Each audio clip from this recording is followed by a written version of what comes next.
Esper. Thank you.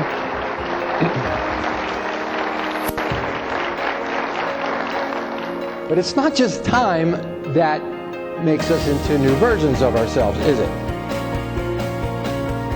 No, it's with experiences, adventures, and overcoming barriers in our lives. Doesn't that make us into new versions of ourselves? See, I had an interesting experience like this when I was 10. It was spectacular. But then I noticed something concerning.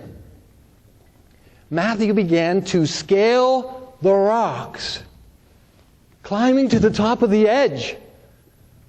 I thought to myself, he's going to get hurt. This is dangerous. And that if he were to climb back down, it's going to be really difficult. But Matthew had no intentions of climbing back down. Once he was on top, he walked to the edge of the rocks. He stood perched firmly, and he soared over the edge in perfect control of his body and splash into the water with the echoes of a yahoo! As the shock was setting through my body, what he had just done, I noticed Jill was scaling the rocks. She was only 8 years old. No, Jill, no. She walked to the edge. Woohoo! The pressure got to me. I began to climb the rocks. Now, mind you, I had no intention of jumping. I was hoping a park ranger would come by and said, "What are you doing? Get off of that rock!" But the ranger came to my rescue. And when I stood on the top and walked to the edge, what looked like maybe 10 feet from down below now looked like 50 feet. I couldn't even see where I would land if I would jump.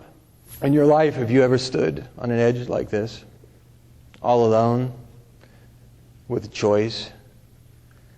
Do I venture into the unknown, or do I stay here? Do I take a risk, or do I play it safe? Do I jump, or do I climb back down the rocks? Now, you know how they say that your life flashes before your eyes just before death? I don't think that counts when you're 10, because there must not be enough life to flash. Before I know it, splash!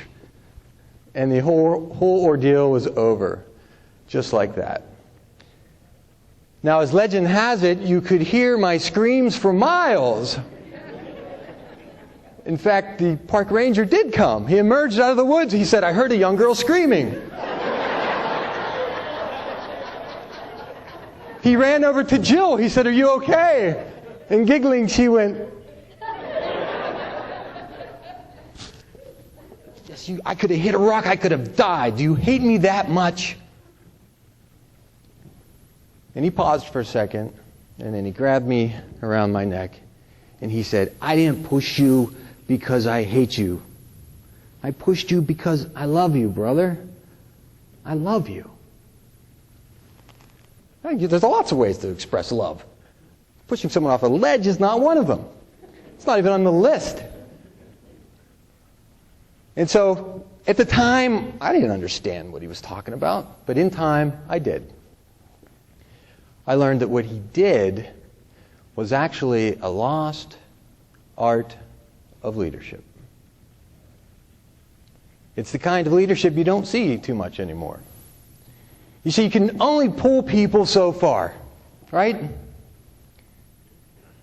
And there comes a time, if you're a real leader, if you really care, if you love them, you will climb the rock and stand there next to them to make sure they go through with it. And push, if you have to.